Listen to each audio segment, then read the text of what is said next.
사람 아브라함도 실수를 합니다. 또 그렇게 그 실수를 반복해 갑니다. 하지만 하나님의 그 약속의 말씀대로 아브라함은 마침내 믿음의 조상, 그리고 또한 믿음의 그러한 아버지로 우뚝 서게 됩니다. 우리가 지난 시간부터 보게 되면 아브라함과 사레가 순간적인 그러한 불신앙에 빠져서 돌이킬 수 없는 그러한 실수를 또 하게 됩니다. 이 불신앙에 빠지게 되면 하나님의 약속을 신뢰하지 않게 되고, 또 그 약속을 신뢰하지 않게 되면 세상 사람들이 쓰는 인간적인 방법을 똑같이 쓰게 됩니다.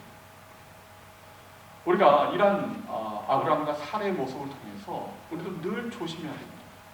우리의 마음과 우리의 생각이 하나님의 말씀으로 지배받지 않으면 우리는 세상적인 인간적인 생각으로 지배를 받을 수밖에 없고, 또 그렇게 살아갈 수밖에 없는 그런 인생들이라는 것입니다. 우리가 마음 한번 잘못 먹으면, 또 생각 한번 잘못하게 되면 우리가 불신자들보다 더 악하고 더 그런 연약한 모습으로 전락할 수 있는 것이 바로 우리의 모습입니다. 하갈은 사레의 그 학대와 또 아브라함의 그 무책임을 피해서 이제 도망가게 되었습니다.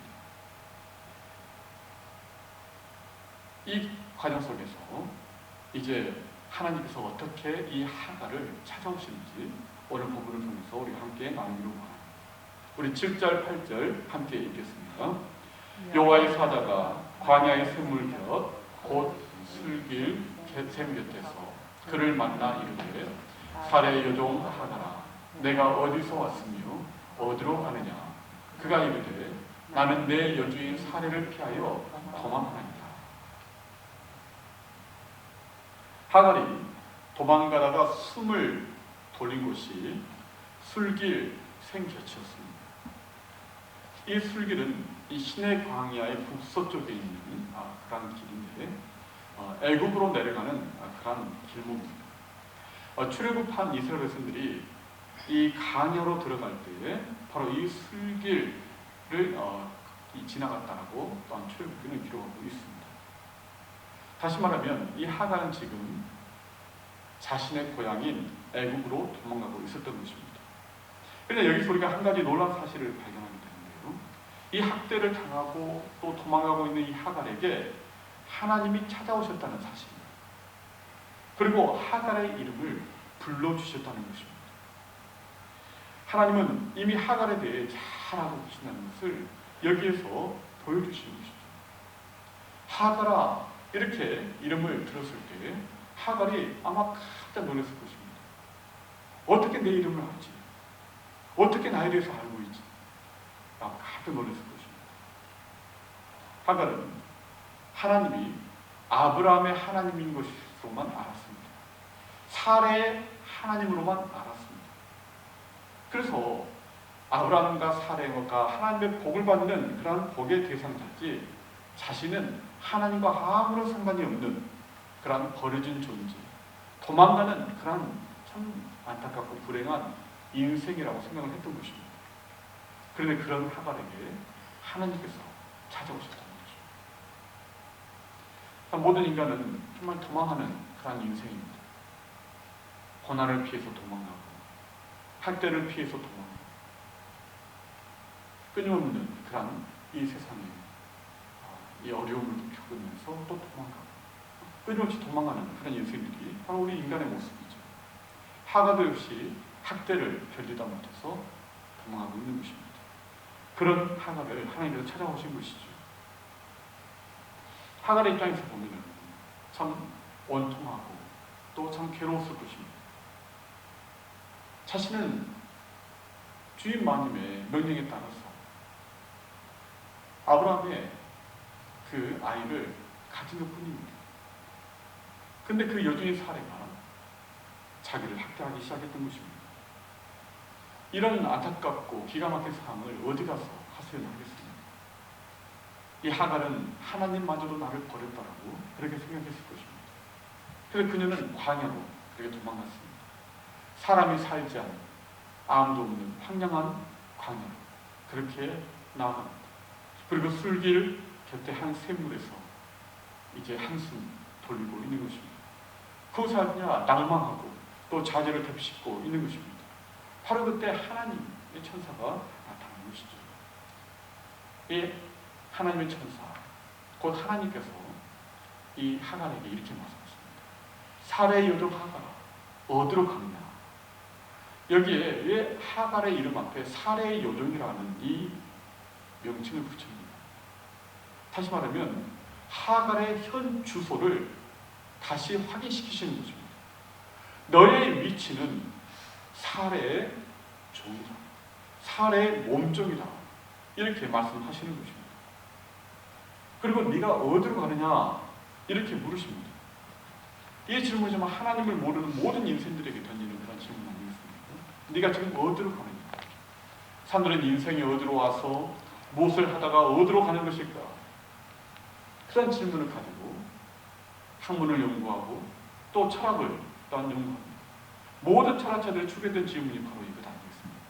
인간이 어디에서 왔고 무엇을 하다가 어디로 가는 것? 여기서 또 모든 종교가 생겨나는 바로 그런 질문이죠. 하나님을 믿는 우리들은 이 질문에 대한 분명한 해답을 가지고 있습니다. 우리는 우연히 이 세상에 태어난 존재가 아닙니다. 하나님의 계획과 하나님의 섭리 가운데서 하나님으로부터 우리는 이 세상에 온 사람입니다. 태어난 사람입니다. 또한 하나님을 위하여 우리의 인생, 우리가 각자 다른 모습의 삶, 또 직장, 비즈니스를 하더라도 그 모든 일들을 통해서 우리가 열심히 하나님의 영광을 위하여 살다가 어느 날 하나님이 부르시면 하나님께로 돌아가는 것, 바로 그것이 우리의 인생이다, 인간의 삶이라는 것을 우리는 분명하게 이야기할 수 있습니다. 이렇게 분명한 자기 인생이란 확고한 확신이 있는 사람은 인생에 두려워하거나 방황하지 않는 그런 삶을 살게 되는 것입니다. 하지만 하갈은 그렇지 못했습니다. 어디로 가느냐? 목적지를 말하지 못합니다. 단지 하갈은 이렇게 말합니다. 나는 내 여주인 사레를 피하여 도망하리라. 저는 어디로 갈지 모르는, 단지 그 학대를 제가 견디지 못해서 그냥 도망 나온 것뿐입니다. 제가 어디로 가야 할지 모르겠습니다. 일단 광야로 나왔는데, 집은 나섰는데 제가 어디로 가야 할지 모르겠습니다. 그냥 저는 도망가고 있는 것입니다. 광야로 떠돌아다니는 이 하갈의 모습은 마치 가인이 동생 아벨을 죽이고 광야에서 유리 방황하고 있는 그런 모습과 아주 닮아 있습니다. 하지만 하나님은 이러한 하갈을 그냥 내버려두지 않으셨습니다. 아브라함에게서도 또 사라에게서도 버림을 받았지만 하나님은 하갈을 버리지 않으셨습니다. 미천한 종도 하나님의 약속의 자손을 잉태하지 못했지만 그럼에도 불구하고 하나님은 이 하갈을 사랑하셨다는 거죠. 이 세상의 모든 핍박받고 있는 그런 여성들, 학대받고 있는 그런 아내들, 여자라는 이유 하나 때문에 또한 법적으로 그리고 제도적으로 또한 인권적으로 보호받지 못하는 수많은 그런 어린 여성들이 이렇게 하나님은 그들에게 관심을 갖고 계시다는 거죠. 이 세상은 거들떠 보지도 않는, 눈길 하나 주지 않는 그런 여인들, 그런 비참한 여인들일지라도 하나님은 그 여인들의 그 고통과 신음소리를 다 듣고 계신다는 것입니다. 그들이 학대받고 있는 바로 그 현장을 하나님이 알고 계신다는 것입니다. 그래서 하나님은 이 하갈을 찾아오시는 것이죠. 도망가고 있는 그런 하갈을 찾아오시는 것입니다. 여러분, 이처럼 하나님은 우리를 버리지 않으십니다. 우리의 신음소리, 그 모든 억울한 마음, 애통한 마음, 분한 마음, 하나님이 다 알고 계십니다. 그리고 그것을 헤아려 주십니다. 그리고 우리를 찾아오시는 것입니다. 그리고 이 하갈에게 하나님께서 말씀하십니다. 너의 자리로 돌아가라. 우리 9절 말씀을 함께 읽어보겠습니다. 여호와의 사자가 그에게 이르되 내 여주인에게로 돌아가서 그 수하에 복종하라. 하갈은 이 하나님의 명령을 참 받아들이기 힘들었을 것입니다. 아니 그 지긋지긋한 살해의 학대 아래로 내가 다시 돌아가라니요. 제가 그 학대를 견디지 못해서 제가 여기에 이렇게 도망 나왔는데 어떻게 제가 다시 그 자리로 돌아가라는 것입니까? 어떻게 그 수하에 복종을 하는 것입니까? 정말 저는 다시 돌아가고 싶지 않습니다. 이렇게 아마 생각했을 것입니다. 그런데 하나님은 하갈에게 다시 그곳으로 돌아가라는 것입니다. 때가 되면 하나님께서 하갈을 아브라함의 집에서 내보내실 것입니다. 하지만 지금은 그때가 아니라는 것입니다. 지금은 하갈이 그곳에 있어야 한다는 것입니다. 왜냐하면 지금 하갈은 아이를 임신한 그러한 임산부의 몸입니다. 누구의 도움도 받을 수 없는, 보호도 받지 못하는 그러한 임신한 몸으로 지금 광야로 도망 나온 것입니다. 만약 그대로 계속 광야를 헤매게 된다면 하갈은 목숨을 잃고 그 태중의 아이도 죽고 말 것입니다. 그래서 하나님께서 하갈의 생명을 살리시려고 하시는 것이죠. 그렇기 때문에 하나님께서는 다시 돌아가, 주인의 집으로 다시 돌아가 말씀하시는 것입니다. 여기는 정말 하나님의 깊은 하갈에 대한 그런 배려가 있는 것입니다. 그 몸을 추스릴 수 있도록, 그 생명을 유지할 수 있도록, 그리고 그 태의 아이를 건강하게 안전하게 낳을 수 있도록 하나님께서 그 하갈의 그런 이 보호를 위해서 그 집으로 돌아가라는 것입니다. 그런데 또 여기에는 놀라운 하나님의 축복이 또 담겨 있습니다. 우리는 여기서 발견하는 그 믿음의 비밀이 어떤 것입니까? 그것은 바로 순종이라는 것입니다. 축복의 열쇠는 순종입니다.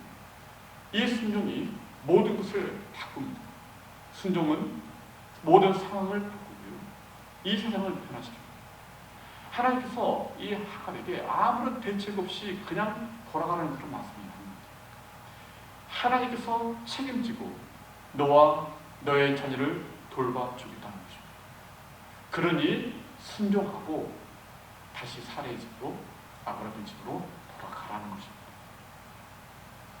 옛 주인에게로 돌아가는 말은 본래의 위치로 다시 환원하라, 바로 이 말씀입니다.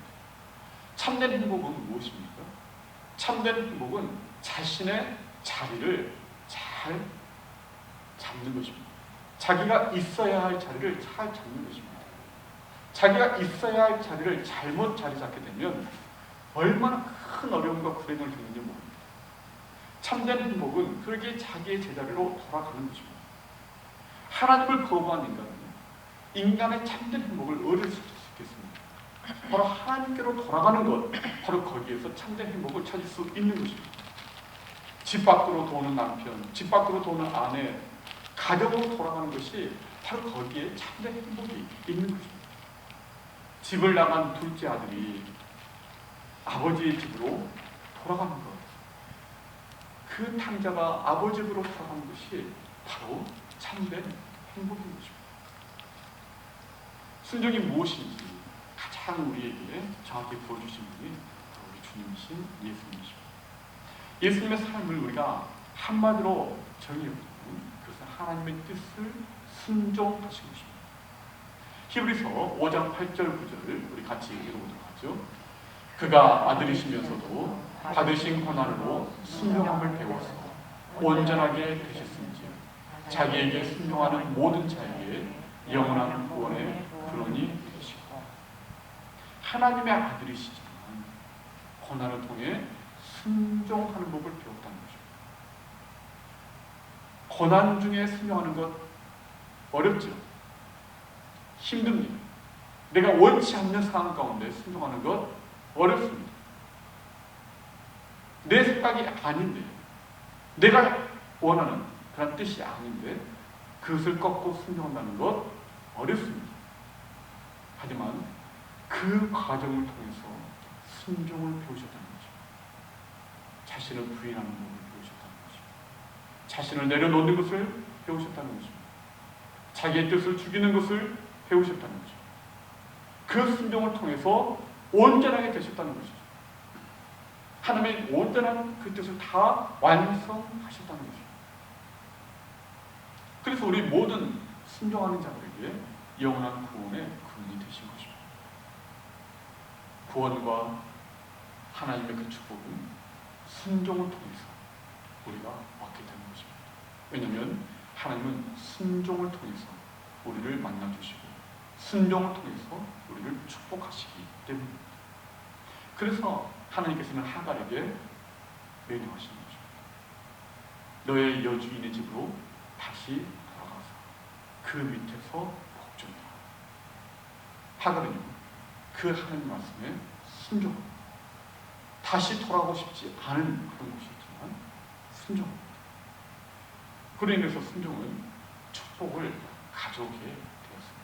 우리 10절, 11절 말씀을 같이 읽어보도록 하겠습니다. 여호와의 사자가 또 그에게 이르되 내가 내 씨를 크게 번성하여 그 수가 많아 셀 수 없게 하리라. 여호와의 사자가 또 그에게 이르되 내가 임신하였은즉 아들을 낳으리니 그 이름을 이스마엘이라 하라. 이는 여호와께서 내 고통을 들으셨음이니라. 하갈이 비록 약속의 자녀를 잉태하고 낳은 것은 아니지만, 하지만 하나님께서 아브라함에게 주신 자손의 본성과 똑같은 그 약속을 하갈에게도 해주십니다. 이삭처럼 그 후손을 통해서 구원자 메시아가 오게 되는 이러한 영적인 축복을 동일하게 받은 것은 아니었지만, 하지만 이 하갈을 통해 태어나는 이스마엘도 번성하게 됩니다. 자손의 숫자가 헤아릴 수 없이 많아지는 그러한 번성의 복을 받을 것이라고 주셨다는 것입니다. 이스마엘은 아브라함의 아들이기에 축복의 대상이 되는 것입니다. 하나님은 약속의 자녀만 축복하시는 것이 아니라 아브라함의 비록 서자이긴 하지만 역시 아브라함의 씨이기 때문에 하나님은 약속의 자녀처럼 이스마엘과 그의 후손도 역시 번성하는 축복을 함께 주셨다는 것입니다.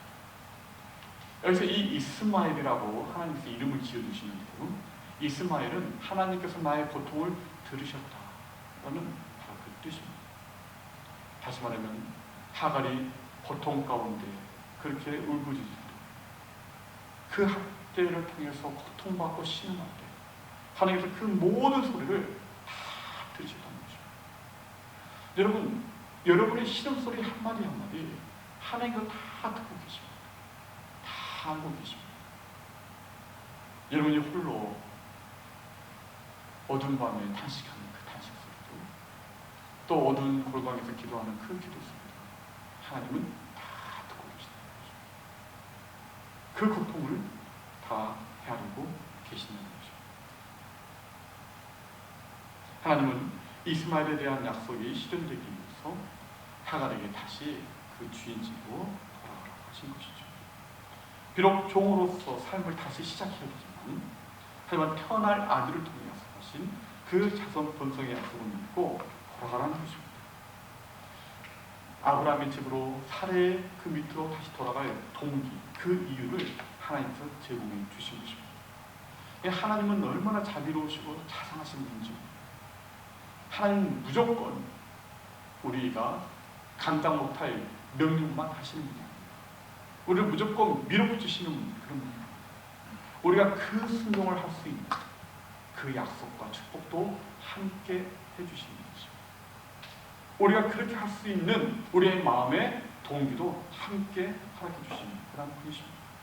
그래서 하갈은 이 하나님의 약속의 말씀을, 축복의 약속을 받으면서 다시 돌아갈 용기가 생긴 것입니다. 돌아가면 다시 살해 학대가 시작될지도 모릅니다. 하지만 이제는 어떤 학대도 견뎌낼 수 있는 꿈과 비전이 하갈의 마음속에 생겼다는 것입니다. 하나님께서 그 하갈의 마음속에 그 꿈을 주신 것이죠. 모든 고난과 학대를 이겨낼 수 있도록 그 마음속에 꿈을 주시고 비전을 불어넣어 주신 것입니다. 여기서 우리는 하갈의 그 하늘 풀어주신 하나님의 넓고 크신 사랑을 목격하게 되는 것입니다. 우리는 항상 하나님께서 아브라함 편만 사랑하신다, 그렇게 생각하기 싫습니다. 그렇지 않습니다. 하나님이 우리 편만 사랑하기를 원하고 내 식구만 돌봐주기를 원하는 이기적인 생각을 우리는 할 때가 있습니다. 우리 아내는 하나님께서 내 편이 아닌 다른 사람에게 잘해주시지 않았으면 하는 이런 바람이 우리 가운데 있을 때가 있습니다. 하지만 하나님은 우리처럼 이런 속 좁은 밴댕이 속 같은 그런 하나님이 아니시라는 것이죠. 하나님은 넓고 크신 영원하신 분이십니다. 우리는 너무나 하나님을 우리의 제한적인 자기 중심적인 그런 생각으로 이렇게 하나님 문구들려고 하는 그런 경향이 얼마나 많은지 모릅니다. 하나님은 우리들을 사랑하십니다. 하지만 또한 우리의 원수도 사랑하십니다. 하나님은 남한만 사랑하시는 것이 아니고 하나님은 북한도 사랑하십니다. 하나님을 대적하고 회개하고 돌아오기를 하나님께서는 원하시고 기다리시는 것입니다. 하나님은 이스라엘만 사랑하시는 것이 아니라 아랍 사람들도 사랑하십니다. 바로 그분이 하나님이신 것입니다. 저는 이 중동 사막에서 석유가 터져가지고 이 아랍 사람들이 잘 사는 거 보면, 야, 하나님께서 참 그 이스마엘의 후손들도 어떻게든 다 살게끔 하시는구나, 이런 생각이 들 때가 있습니다. 이 땅과 이 땅에 거하는 모든 나라 모든 족속이 다 하나님의 소유이기 때문이라는 것입니다. 그래서 어떻게 하든 다 살 수 있는 그러한 길을 다 하나님께서 내어주시는 것이죠. 시편 23편 1절 우리 같이 읽어보도록 하죠. 땅과 거기에 충만한 것과 세계와 그 가운데 사는 자들은 다 여호와의 것이다. 이 땅에 존재하는 모든 세계, 모든 나라들, 모든 민족들, 모든 인간들 다 하나님의 소유라는 것입니다. 왜냐하면 모두가 다 하나님이 지으신 그런 대상들이기 때문에. 그 가운데는 하나님을 섬기는 하나님의 백성들도 있지만 또 하나님을 섬기지 않는 그런 사람들도 함께 섞여 있습니다. 그럼에도 불구하고 이 모든 땅에 충만한 나라들과 모든 사람들은 다 하나님의 소유라는 것입니다. 하나님이 지으셨고 하나님으로부터 나왔기 때문이라는 것입니다. 하나님께서 이스마엘에 대해서 예언을 하십니다. 그 예언의 내용이 12절 말씀이고요. 우리 같이 읽어보죠. 그가 사람 중에 들나귀 같이 들이니 그의 손이 모든 사람을 치겠고 모든 사람의 손이 그를 칠집니다. 그가 모든 형제와 태양에서 살리라 합니다. 이 말씀은 앞으로 이스마엘 그 후손들이 살아가야 할 모든 삶이 아주 응축되어 있는 그런 예언의 말씀입니다. 이 예언에는 긍정적인 면과 부정적인 면이 함께 들어있습니다. 긍정적인 면은 그들은 사람들 중에 들나귀같이 될 것이다, 이렇게 말하고 있습니다. 다시 말하면 어느 주인에게 속박되지 않는 자유로운 길들여지지 않는 마음껏 광야와 사막을 그렇게 자유롭게 누비며 살아갈 수 있는 그런 사람들이 될 것이라는 것입니다. 이게 중동의 이 사막에서 살아가는 아랍 사람들, 들나귀처럼 강인하고 그 누구도 속박할 수 없는 자유로운 삶을 살아가게 될 것이다, 이것을 말씀하는 것입니다. 이 말씀을 들었을 때 하갈의 마음속에 얼마나 참 위로가 되었겠습니까?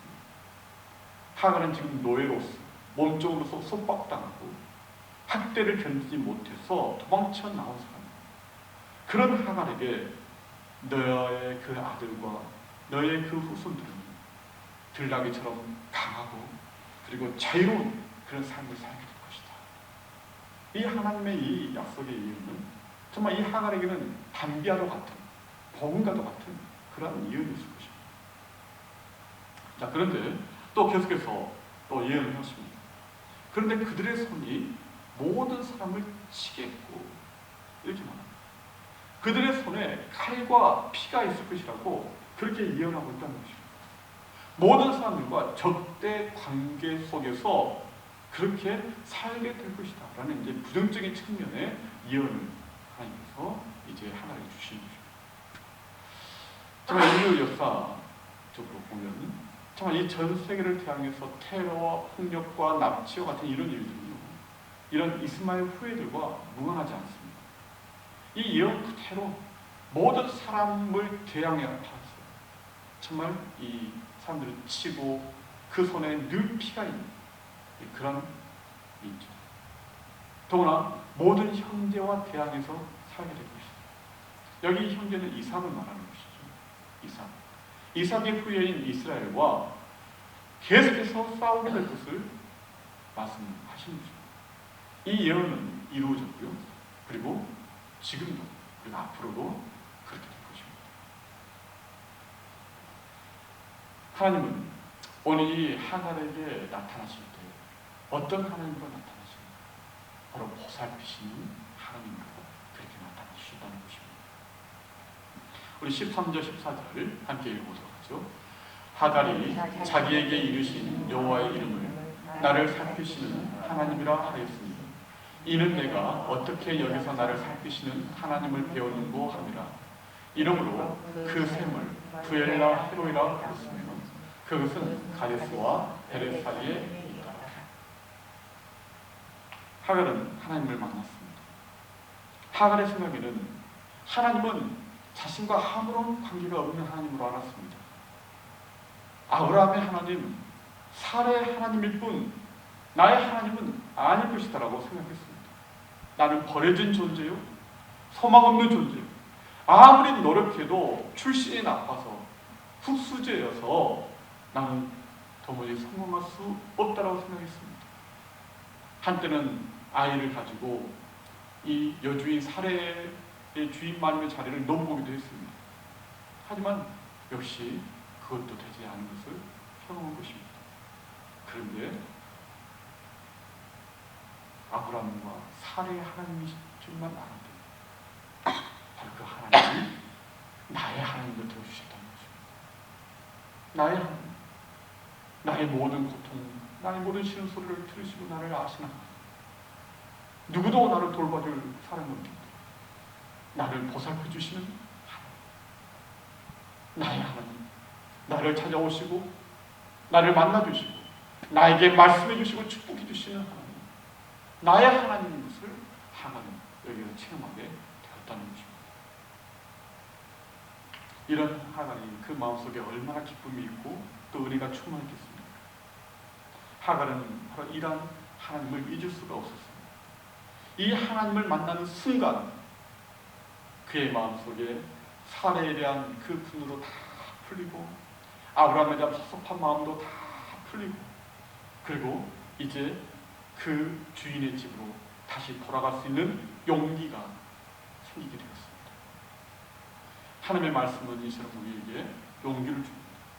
사랑할 수 있는 용기도 주시고 용서할 수 있는 용기도 주시고 회개할 수 있는 용기도 주십니다. 그래서 하갈은 그 하나님이 만나주신 그 자리를 결코 잊지 않으려고 일평생 기억하기 위해서, 간증하기 위해서 이름을 붙입니다. 그 이름이 부엘라 헤로이라는 이름입니다. 이 이름의 뜻은 나를 보살피시는 살아계신 자의 우물이다. 바로 그 술곁 샘물, 그 우물의 이름을 이렇게 붙인 것입니다. 말씀을 맺겠습니다. 오늘 이 하갈의 이 모습을 통해서 또 하갈을 만나주신 하나님을 통해서 우리가 다시 한번 우리의 믿음에 기억하고 명심해야 될 것이 무엇입니까? 그것은 믿음이란 기다림이고 또한 믿음이란 순종이라는 것입니다. 오늘 보면 15절 16절 말씀을 우리 같이 읽어보죠. 하갈이 아브라함의 아들을 낳으며 아브라함이 하갈이 낳은 그 아들을 이름하여 이스마엘이라 하였더라. 하갈이 아브라함에게 이스마엘을 낳았을 때 아브라함이 86세였더라. 하갈은 하나님의 말씀에 순종해서 아브라함의 집으로 돌아가고요. 그리고 아브라함은 하갈을 받아주었습니다. 여주인 사례도 하갈을 받아주었습니다. 그리고 하갈을 잘 보살피고, 그리고 이스마엘이 태어났을 때에 하나님이 지어주셨던 그 이름을 그대로 이름을 붙여줍니다. 아마 이 하갈의 감정을 이 아브라함이 들었을 것입니다. 자신을 만나주신 하나님에 대해서 아브라함이 들었을 것입니다.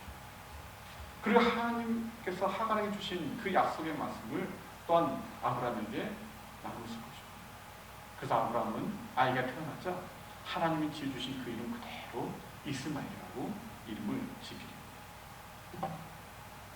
이때 아브라함의 나이가 86세였다 이렇게 말씀합니다. 아브라함이 100세의 이삭을 낳았기 때문에 아브라함은 이스마엘을 낳고 나서도 14년이나 더 하나님의 약속이 이루어질 것을 기다려야만 했습니다. 14년을 더 기다려야만 했다는 것입니다. 그러기에 믿음은 기다림입니다.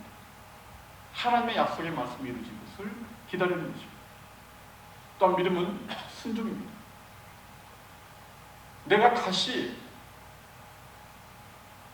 아브라함의 집으로 돌아가고 싶지 않지만 그럼에도 불구하고 하나님의 말씀에 순종하고 돌아갔을 때 하갈은 하나님의 축복을 받고 그 축복의 말씀이 이루어지는 것을 보게 됩니다.